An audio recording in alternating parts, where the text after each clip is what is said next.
Well, hello again. Welcome to another video.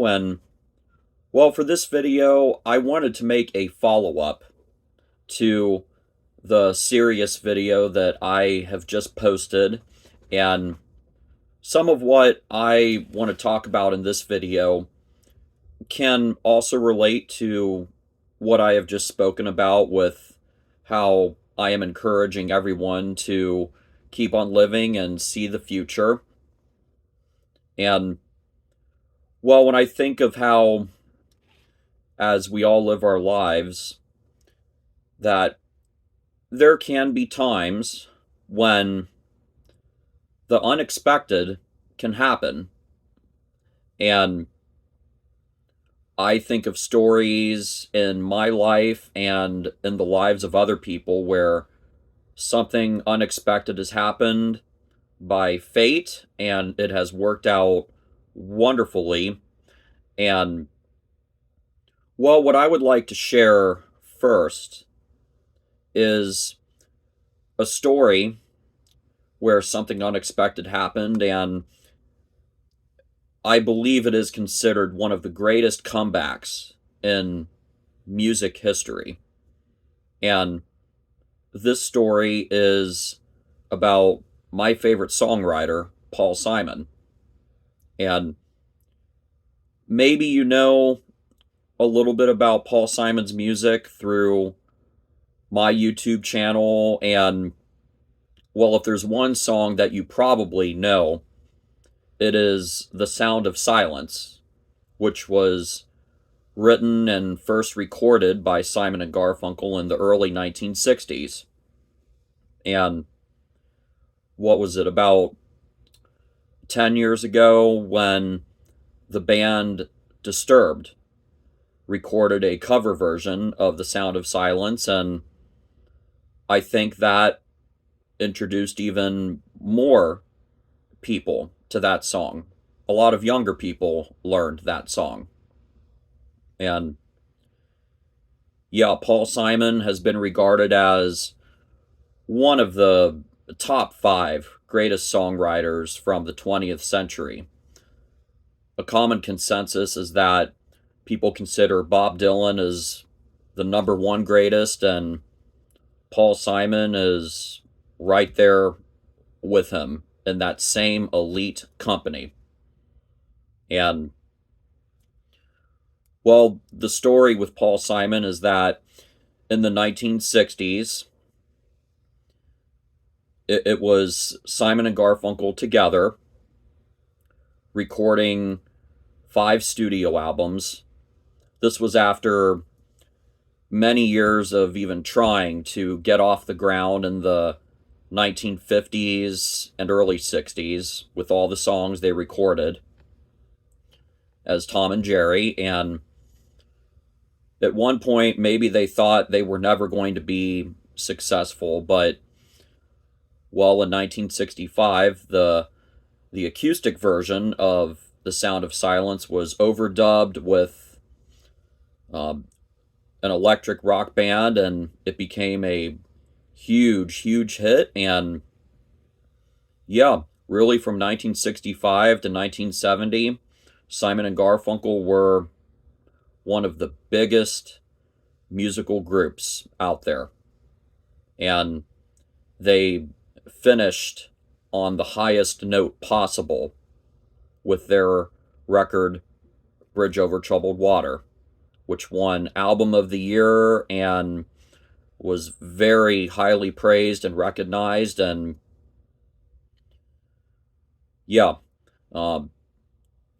they decided to not record any more albums together after Bridge Over Troubled Water.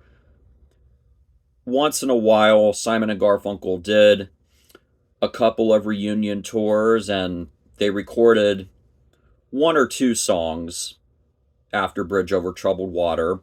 The big song we know is My Little Town, and you could also say their version of What a Wonderful World.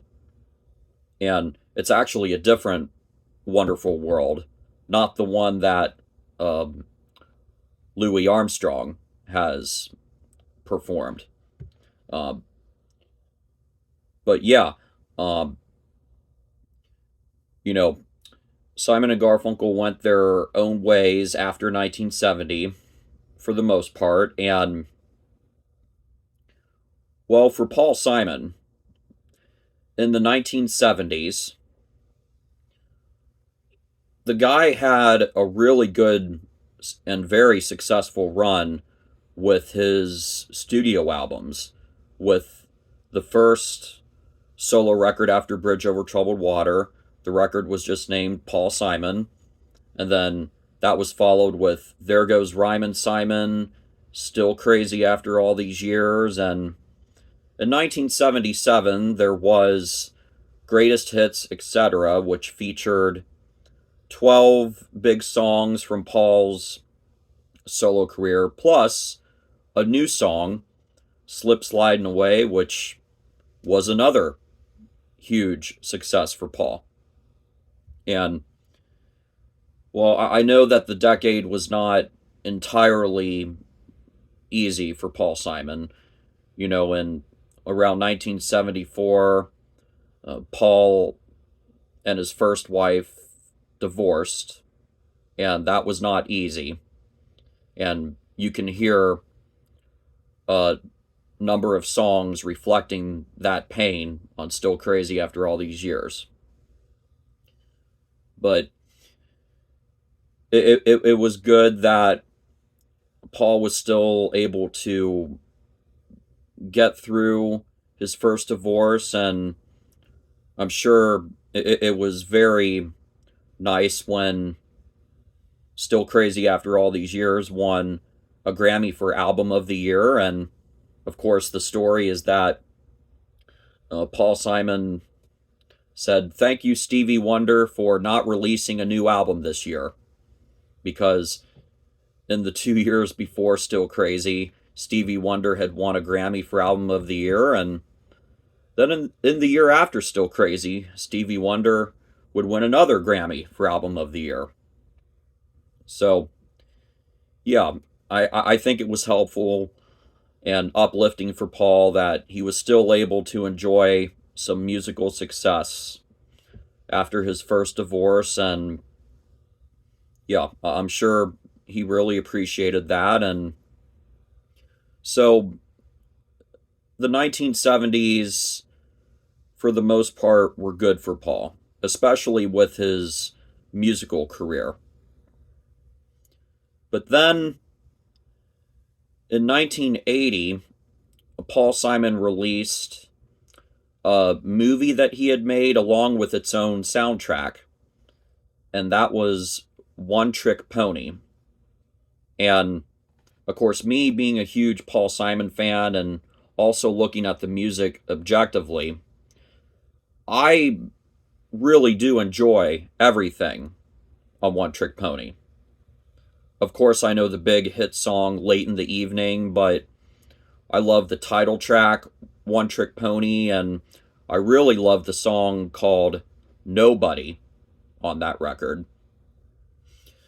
And that's at least how I feel about it. However, when One Trick Pony came out, it was a flop. And it was probably the first time when Paul had experienced a flop, at least with releasing a new album. And then, fast forward 3 years later, well, it was almost a Simon and Garfunkel album, but certain things fell through, and in 1983, Paul Simon released Hearts and Bones. And, well, again, being a Paul Simon fan and also looking at the music objectively, I do enjoy Hearts and Bones very much. However, that album was also a flop, and right after Hearts and Bones, in 1984, Paul and his second wife, Carrie Fisher, they got divorced. And I think 1984 was probably the lowest point for Paul Simon. And we all can have those really low moments at certain times in our lives. And for Paul's story, what was unexpected and what worked out so well is that in 1984, Paul received a cassette tape of a musical group, and Paul loved that music so much, he wanted to trace down who this group was. And this was a group from South Africa. And, after thinking about it, Paul Simon went down to South Africa and he recorded what would become Graceland. This album here, which would come out in 1986. And it was a risk. However, what happened with Graceland is that it would win a Grammy for Album of the Year, and Paul Simon completed one of the greatest comebacks in musical history. And then right after Graceland, Paul would go down to South America, and he found the inspiration to record the follow-up to Graceland, this wonderful record as well, The Rhythm of the Saints. And The Rhythm of the Saints was also very highly regarded, and at least it won a nomination for Album of the Year. And really, with those two records, Graceland and Rhythm of the Saints, that really helped Paul bounce back in a wonderful way. And I can still remember when I was a child, about 10 or 11, and I was listening to Graceland and Rhythm of the Saints for the first time and thinking, I have never really heard anything quite like this. They have a tropical, exotic sound, and yet Paul Simon is still himself. And also the records are fun. And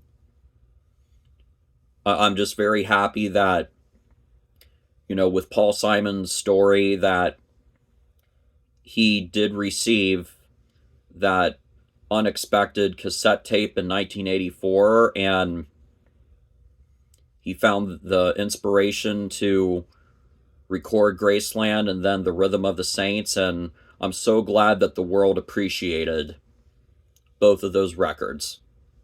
And yeah, the rest is history. It's been a lot of good stuff ever since then. And well, when I think of my life and everyone's life, there can be times when the unexpected can happen. And for me, there are two different companies that I have now worked for, and I am glad that after my lowest points in my life, I am so glad that I have lived to work for these two different companies and these different professions. And in 2012, I was accepted in the summer of that year to be a youth ministry intern. And that job was very eye-opening and enriching, and yeah, I learned a lot from that summer. It helped me with my work ethic and to grow in my faith. And yes, there were serious things about that internship, but there were also some fun memories as well, like when I got to go on the mission trips and meet people, and at times we would all just hang out and play certain games and make a lot of cool inside jokes, and that would inspire a number of years where I would continue to be a youth leader and sometimes even being a Sunday school teacher, or just being there on a Wednesday night to help supervise youth group events. And yeah, I am very happy that I was able to see that unexpected opportunity to apply for being a youth ministry intern in 2012. And there were a lot of great things that happened, in that summer and the years after. And then in 2018, after months of thinking about it, I had applied to work as a screamster at Cedar Point. And at first I was kind of nervous because my cousin had worked as a ride op at Cedar Point, and she had told me, don't ever work here. Don't do that. It's not fun. But after I was able to work as a screamster, I remember thinking to myself, this has been really, really fun. And I remember so clearly on my final night in my first year as a screamster, I was playing a song from Graceland, the big hit, You Can Call Me Out. I remember playing that on the way home thinking, I did it. I applied for something else and I was accepted, and this has been a wonderful experience where I've met even more people, and I've been able to work at one of my favorite places in the world. And then 4 weeks after Halloween in that same year, I was inspired to apply for another gig down south, and that was the role of being an elf attendant, being an elf at Kings Island for their Winterfest event. And once again, another wonderful thing that I was able to do. And well, I honestly have thought that it's been a little easier for me to be an elf. Of course, I enjoy both jobs very much, but with an elf, you can kind of be yourself and be kind and be jolly. And yeah, I remember so many great times with that job as well. One moment that really stands out in my mind, when I had my times helping with the line for people to meet Santa. One of the things that a lot of us elves have done when we supervise the line is we ask the kids, what do you want for Christmas? And one time I remember asking this kid, what do you want for Christmas? And this kid said, she said, I want the Wildcats to beat the Vikings. Kind of like that. And yeah, I have shared that joke with my friend Jackson and my friend Joel, and both of them have thought that was funny. I thought it was funny. Of course, I did not laugh at the kid who said that, but it was a neat inside joke. And well, for all the times I've worked as an elf and as a screamster, there have been many fun memories that I have created. And well, I kind of think with my jobs at Cedar Fair and also with my job as a youth ministry intern. You can kind of put that in the same category as a serious thing. And yes, I am glad as well that I have lived through my challenging years and times of, not always feeling happy. I'm glad that I have lived through all these years so I could experience all the times that I have been a youth leader and with that internship at church. And also, I'm glad that I have lived to, take on another unexpected role with being a screamster and an elf, and also the one time that I was a tricks and treats person at Kings Island. And all of these things were unexpected. And, well, for anyone out there, as we continue to live our lives, there just may be a couple of times where the unexpected can happen. And sometimes, with how it has worked out for me and with how it worked out with Paul Simon's career, sometimes the unexpected can lead to really good results. Sometimes the unexpected can lead to really good things. And I just wanted to share all of that today. And I hope that as you continue to see the future, that if something unexpected does appear, then I hope that it can be a good thing and that it can lead to a lot of good memories and, hey, maybe even a really good job for you in the future. So, yeah, I just wanted to share all of that.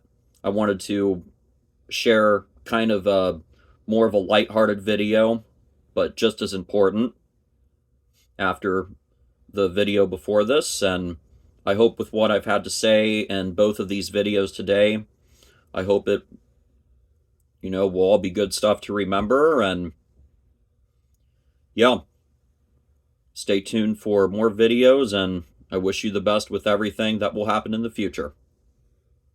Thank you.